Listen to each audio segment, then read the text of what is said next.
तो class 12 physics का एक नया lecture electrostatic potential and capacitance का आज हम लेक्चर नंबर 15 लेके आए हैं। आज हम आपको पढ़ाने वाले हैं spherical capacitor and cylindrical capacitor. तो स्फेरिकल कैपेसिटर पहले भी जैसे पढ़ रखा है, अब की बार हम क्या लेंगे, कोसेंट्रिक स्फीयर्स लेंगे, ठीक है, जिनका सेंटर एक हो, और फिर हम देखेंगे कैपेसिटेंस कितना होगा, ठीक है। तो चलो मान के चलते हैं। सबसे पहली हेडिंग लगेगी कौन सी, स्फेरिकल कैपेसिटर। तो स्फेरिकल कैपेसिटर होता क्या है, ठीक है। तो देखो हम कोसेंट्रिक स्फीयर की बात करेंगे, ठीक है, कि जिनका सेंटर एक हो। तो मान लो कि ये एक स्फीयर है। अब अंदर वाला जो है वो सॉलिड भी हो सकता है, हॉलो भी हो सकता है। इसकी रेडियस हम मान के चलते हैं, इसकी रेडियस कितनी है, a। और इसके बाहर हमने एक स्फीयर लिया है जिसको हम मान के चल रहे हैं। अब ये वाला जो बाहर वाला है इसे हॉलो ही रखना पड़ेगा, ठीक है। इसकी रेडियस हम कितनी मान के चलते हैं, b, ठीक है। ठीक, जो बाहर वाला स्फीयर है उसे हॉलो ही रखना पड़ेगा। अंदर वाला सॉलिड हॉलो कुछ भी हो सकता है। बाहर वाला हॉलो क्यों रहेगा, क्योंकि इसके अंदर एक कैपेसिटर है। तो बाहर वाला जो कैपेसिटर है उसे हॉलो ही रखना पड़ेगा, ठीक है। अंदर वाला सॉलिड या फिर हॉलो, दोनों में से कोई भी हो सकता है। तो अब क्या करेंगे, ये जो बाहर वाला स्फीयर है इसकी हम क्या कर देते हैं, अर्थिंग कर देते हैं। चलो इसको हमने क्या कर दिया, अर्थ से कनेक्ट कर दिया। अब पता है जब किसी चीज को अर्थ से कनेक्ट करते हैं तो वहां पर मतलब वो जो पूरा का पूरा सरफेस है, वहां का जो पोटेंशियल है वो जीरो हो जाएगा। तो मान लो कि ये वाला पॉइंट कितना है, ये वाला पॉइंट है A, मान लो ये वाला पॉइंट क्या है, B, ठीक है। तो जो पोटेंशियल ऑन B है, B का जो पोटेंशियल है वो कितना हो जाएगा, जीरो, ठीक है। B का जो पोटेंशियल है वो कितना हो जाएगा, जीरो। तो मान लो कि ये वाला जो अंदर वाला है इस पे चार्ज कितना है, प्लस का क्यू, कितना है, प्लस का क्यू। और बाहर वाले पे हमें चार्ज पता नहीं है। मान लो कि बाहर वाले पे चार्ज हम दे देते हैं क्यू, बाहर वाले पे चार्ज कितना दे देते हैं, क्यू। तो जो पोटेंशियल है, जो यहां का पोटेंशियल है बी पर, वो पोटेंशियल कितना है, जीरो। तो अगर हम देखें, मान लो यहां पर अगर हम पोटेंशियल कैलकुलेट करें तो वो इस वाले चार्ज की वजह से भी होगा और यहां वाले चार्ज की वजह से भी होगा, है ना। अगर बाहर हम पोटेंशियल कैलकुलेट करें तो इस वाले चार्ज की वजह से भी होगा, मतलब पॉजिटिव क्यों, और इस वाले चार्ज की वजह से भी होगा, ठीक है। कहीं भी कैलकुलेट कर लीजिए, मान लो ये बी पॉइंट यहाँ है, कहीं भी रख लीजिए जहां मन है, ठीक है। तो मान लो कि ये पॉइंट बी यहाँ है, तो अगर इस पे हम पोटेंशियल कैलकुलेट करें तो अंदर वाले की वजह से भी है, बाहर वाले की वजह से भी है। तो अगर हम देख रहे हैं पोटेंशियल, ठीक है, अंदर वाले की वजह से अगर हम पोटेंशियल देख रहे हैं, ठीक है। अब सोचो, सुनो ध्यान से, इसके लिए, ठीक है, इस वाले की वजह से, मतलब प्लस क्यू चार्ज के लिए ये पॉइंट कैसा है, एक्सटर्नल वाला। प्लस क्यू चार्ज के लिए ये पॉइंट कैसा है, एक्सटर्नल वाला पॉइंट है। तो मतलब बाहर वाला पॉइंट है, तो इसके लिए पोटेंशियल का फॉर्मूला क्या, के क्यू बाई क्या यूज करेंगे, के क्यू। अब यहां पर ये एक्सटर्नल वाला पॉइंट है ना, तो जो पोटेंशियल का फॉर्मूला क्या होता है, के क्यू बाई बी, यही तो होगा। एक्सटर्नल वाला पॉइंट है ना, इसके लिए तो ये पूरी की पूरी रेडियस ली जाएगी ना, बी वाली। ये वाला कौन सा पॉइंट है, एक्सटर्नल वाला, ठीक है। अरे पोटेंशियल क्या होता था, V इज इक्वल टू क्या होता था, के क्यू बाई आर, ठीक है। तो यहाँ पर जो पॉइंट है वो रेडियस कितनी है, B, तो यहाँ क्या ले लिया, B। चलो तो अब देखते हैं कि अगर वहां वाला पॉइंट, उसकी बात करें Q वाला, तो Q वाला पॉइंट देखो वो कौन सा है, वो सरफेस का पॉइंट है। ये वाला पॉइंट क्या है, B के लिए कौन सा पॉइंट है, सरफेस का पॉइंट है। तो ये कितना हो जाएगा, के क्यू बाई बी। अब दोनों के क्रॉस, मतलब ये दोनों मिला के क्या आएंगे, पोटेंशियल ऑन बी। अब पोटेंशियल ऑन बी कितना है, जीरो। तो ये कितना हो जाएगा, K Q by B plus K Q by, sorry small B है, तो ये क्या हो जाएगा, small B is equal to zero. तो हम यहां से लिख सकते हैं K Q by B is equal to negative K Q by B. K से के मर गया, बी से बी मर गया। जो यहां का जो चार्ज आया Q इज इक्वल टू, वो कितना आया, नेगेटिव Q। मतलब यहां पर जो चार्ज है वो कितना है, Q is equal to negative Q। यहाँ का जो चार्ज, ये समझ में आया कि यहां पर जो Q वाला जो चार्ज होगा वो चार्ज कितना होगा, नेगेटिव Q। अब बात ये है कि जो नेगेटिव चार्ज है वो कहां है, सरफेस पर, मतलब इनर सरफेस पर है कि आउटर सरफेस पर है, ठीक है। तो इसको बताने के लिए मान लो कि ये स्फीयर है, इस पे हम क्या कर लेते हैं, गॉसियन सरफेस मान लेते हैं, ठीक है। ये जो बाहर वाला पॉइंट है, मतलब बाहर वाला जो सरफेस है, मान लो थोड़ा सा थिक है, ठीक है। इस पे हम क्या करते हैं, गॉसियन सरफेस मान लेते हैं।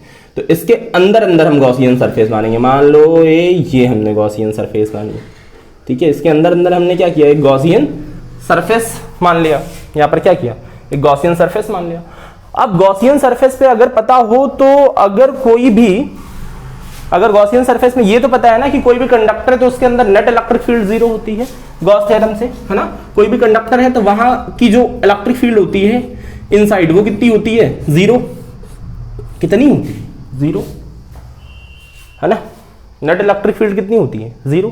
अरे गॉस थ्योरम क्या है, phi E is equal to Q over epsilon not, जब चार्ज ही 0 है तो, है ना। तो यहाँ नेट इलेक्ट्रिक फील्ड फाई को ई डॉट डी आर जो भी लिखना चाहें, ठीक है। फाई को क्या लिख सकते हैं, फाई को लिख सकते हैं ई डॉट डी ए, है ना। फाई इज इक्वल टू क्या लिख सकते हैं, ई डॉट डी ए। तो अब यहां से नेट इलेक्ट्रिक फील्ड कितनी होती है वहां, 0, है ना।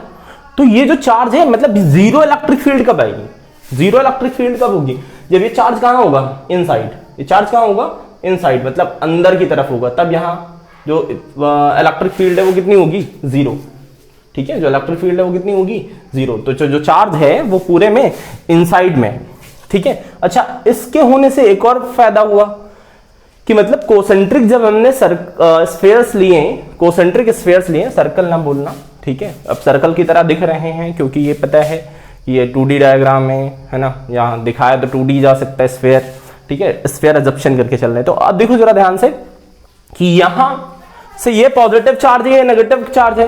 अब पॉजिटिव चार्ज की वजह से इलेक्ट्रिक फील्ड कहां होती है, जहां मान लो जहां पॉजिटिव है, पॉजिटिव में इलेक्ट्रिक फील्ड कहां होती है, रेडियली आउटवर्ड, ठीक है। और नेगेटिव में कहां होता है, रेडियली इनवर्ड, ठीक है। पॉजिटिव की वजह से इलेक्ट्रिक फील्ड क्या होती है, रेडियली आउटवर्ड, नेगेटिव की वजह से रेडियली इनवर्ड, है ना। तो अब देखो जरा ध्यान से क्या होगा कि यहां पर पॉजिटिव चार्ज है ना, यहां पर पॉजिटिव चार्ज है और यहां पर नेगेटिव चार्ज है। तो अब पॉजिटिव नेगेटिव की वजह से क्या होगा, इलेक्ट्रिक फील्ड बंध जाएगी, है ना। यहां पर इलेक्ट्रिक फील्ड जो है, ठीक, इलेक्ट्रिक फील्ड क्या होगी, बंध जाएगी, ठीक है।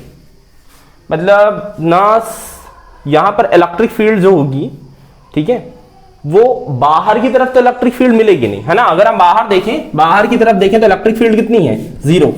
बाहर इलेक्ट्रिक फील्ड क्यों 0 है, क्योंकि इलेक्ट्रिक फील्ड क्या होती है, पॉजिटिव से शुरू होती है, नेगेटिव पे क्या होती है, एंड हो जाती है। इलेक्ट्रिक फील्ड में यही तो होता है, इलेक्ट्रिक फील्ड कहां, पॉजिटिव से शुरू होगी और नेगेटिव पे एंड हो जाएगी, ठीक है। ये चीज समझ में आई, ठीक है। किसी को कोई समस्या, चलो तो मिटा दिया जाए, देख लो। चलो तो अगला हम डिस्कशन करते हैं कि हम निकाल लेते हैं इसका कैपेसिटेंस, ठीक है। इसका कैपेसिटेंस क्या होगा, चलो अगर हम कैपेसिटेंस की बात करें, capacitance C is equal to क्या होगा, चार्ज ओवर डेल्टा V, ठीक है। कैपेसिटेंस कितना होगा, Q ओवर डेल्टा V। अगर हम डेल्टा V यहां से कैलकुलेट करें तो delta V potential on A, ठीक है, माइनस पोटेंशियल ऑफ B, ठीक है। तो अगर हम यहां पर देखें पोटेंशियल ऑन B वो कितना है, 0। पोटेंशियल ऑन B कितना है, 0, है ना, क्योंकि इसमें हमने क्या कर रखी है, अर्थिंग। B वाले की हमने क्या करती है, अर्थिंग। तो अगर हम पोटेंशियल ऑन A देखें, पोटेंशियल ऑन A, तो अब देखो जरा ध्यान से कि ये मान लो यहां पर चार्ज कितना है, प्लस Q चार्ज है। अब प्लस Q चार्ज के लिए ये जो पॉइंट है A वाला, ये कौन सा पॉइंट है, सरफेस का पॉइंट है। तो इसका जो पोटेंशियल हो जाएगा वो कितना हो जाएगा, KQ बाई A। और इसके लिए मतलब इसके लिए ये वाला पॉइंट कैसा है, ये वाला पॉइंट कैसा, इसके लिए जो ये वाला पॉइंट है वो कैसा है, आउटसाइड का पॉइंट है। तो ये कितना हो जाएगा, माइनस का, ठीक है। कितना हो जाएगा, K, अरे वहां चार्ज माइनस है ना, Q वाला, कितना हो जाएगा, माइनस का KQ बाई B, ठीक है। अब यहां से क्या करते हैं, KQ ले लेते हैं कॉमन, तो KQ कॉमन हुआ, कितना है, 1 माइनस A 1 माइनस B, ठीक है। थोड़ा सा और सॉल्व करते हैं तो ये कितना हो जाएगा, KQ, ठीक है। थोड़ा सा और सॉल्व करते हैं तो B इधर मल्टीप्लाई, A इधर मल्टीप्लाई, कितना हो गया, B माइनस का A ओवर AB, ठीक है।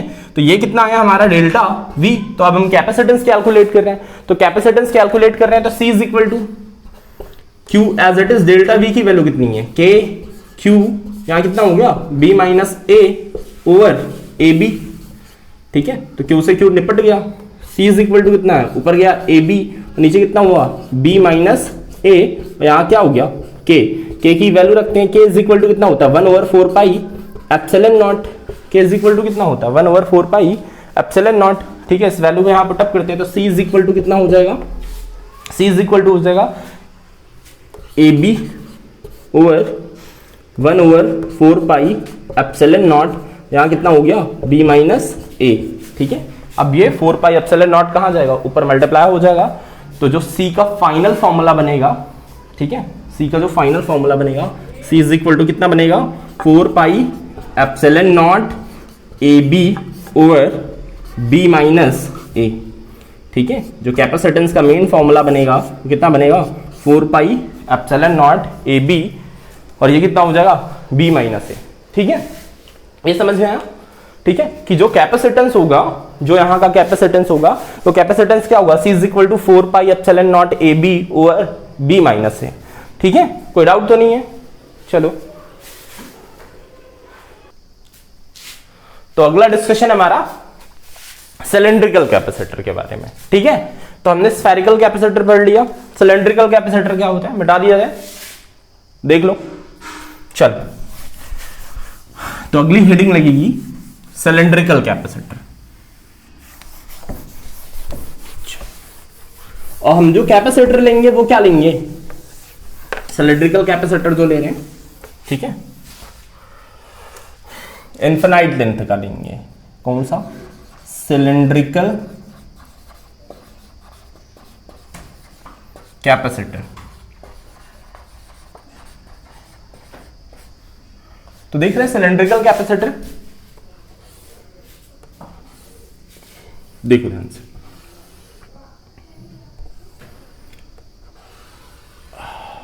ये एक कैपेसिटर है, और अगर इसकी हम लेंथ देखें तो इधर ये इनफिनाइट, इधर ये इनफिनाइट।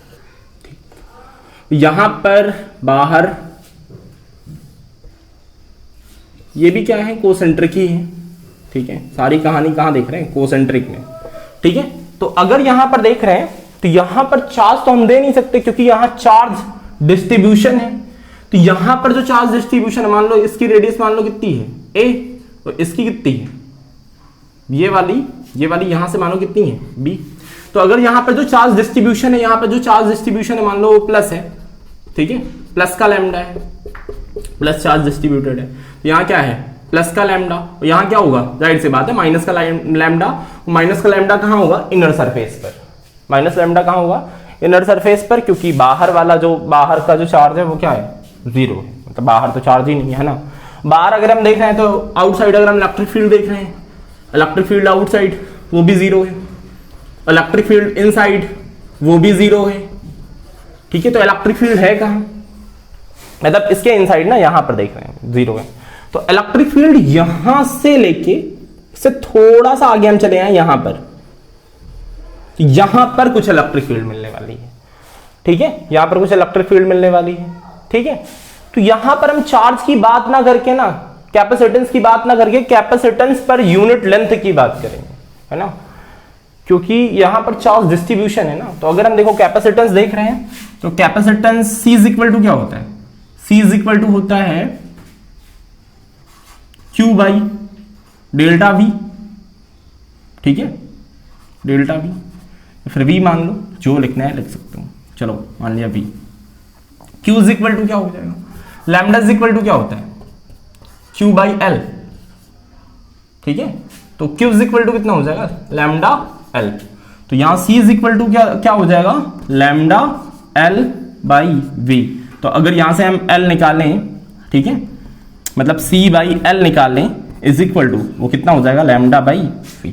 कितना हो जाएगा, लैम्डा बाई V। तो इसी को हम क्या बोलेंगे, कैपेसिटेंस पर यूनिट लेंथ। ठीक है, इसको हम बोलेंगे कैपेसिटेंस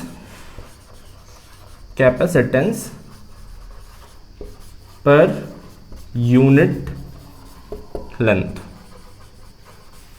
ठीक है, क्या बोलेंगे, कैपेसिटेंस पर यूनिट लेंथ, मतलब एक यूनिट लेंथ पे कितना कैपेसिटेंस है ना, क्योंकि हम पूरा तो कैलकुलेट कर नहीं सकते, क्योंकि चार्ज डिस्ट्रीब्यूटेड है पूरे में। तो चार्ज मतलब कैपेसिटेंस पर यूनिट लेंथ की बात करेंगे हम यहाँ पे, ठीक है। इसको हम दे देते हैं, मान लो इसको हम बोल देते हैं सी नॉट, इसको हम क्या बोल देते हैं, सी नॉट, ठीक है, समझ में आया। चलो तो C naught is equal to, formula बनेगा लैम्डा बाई वी, ठीक है, लैम्डा बाई वी।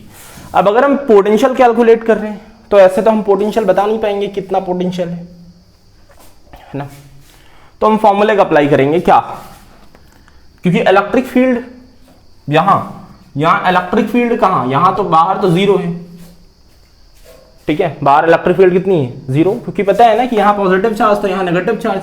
अब नेगेटिव चार्ज जिसकी वजह से इलेक्ट्रिक फील्ड क्या होगी, यहाँ बाउंडेड होके रह जाएगी, इतने के अंदर इलेक्ट्रिक फील्ड क्या हो जाएगी, बाउंडेड, रेडियली आउटवर्ड, यहाँ रेडियली इनवर्ड, खत्म काम, है ना। तो इलेक्ट्रिक फील्ड क्या होगी, बाउंडेड होके रह गई, दोनों तरफ वही कंडीशन है, ठीक है, इलेक्ट्रिक फील्ड क्या होगी, बाउंडेड होके रह गई। चलो अब देख रहे हैं कि अगर यहां पर हम v कैलकुलेट कर रहे हैं तो हमने पढ़ रखा है v is equal to negative E dot D R, ठीक है, integration E dot D R. अब इसे हम क्या कर देते हैं, इंटीग्रेट कर देते हैं, कहां से लेके कहां तक, a से लेके b तक, कहां से लेके कहां तक, a से लेके b तक, इसे हम क्या कर देते हैं, इंटीग्रेट कर देते हैं, ठीक है। तो यहां पर अगर हम देखें इस सिलेंडर की वजह से इलेक्ट्रिक फील्ड कितनी होगी, E इज इक्वल टू, पहले पढ़ा रखा है lambda over 2 pi epsilon not R, यही तो होता था, ठीक है, 2 pi epsilon not, sorry lambda over 2 pi epsilon not R, ठीक है। इस इलेक्ट्रिक फील्ड को उठा के यहां सब्स्टिट्यूट करते हैं और वैल्यू पुटअप करके इसको हम क्या करते हैं, इंटीग्रेट करना शुरू करते हैं।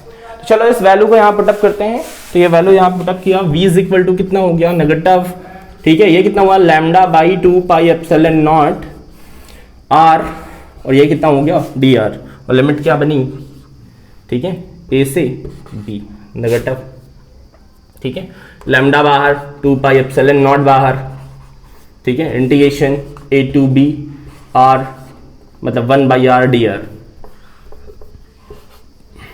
1 बाई आर, और यहाँ क्या हो गया, डी आर।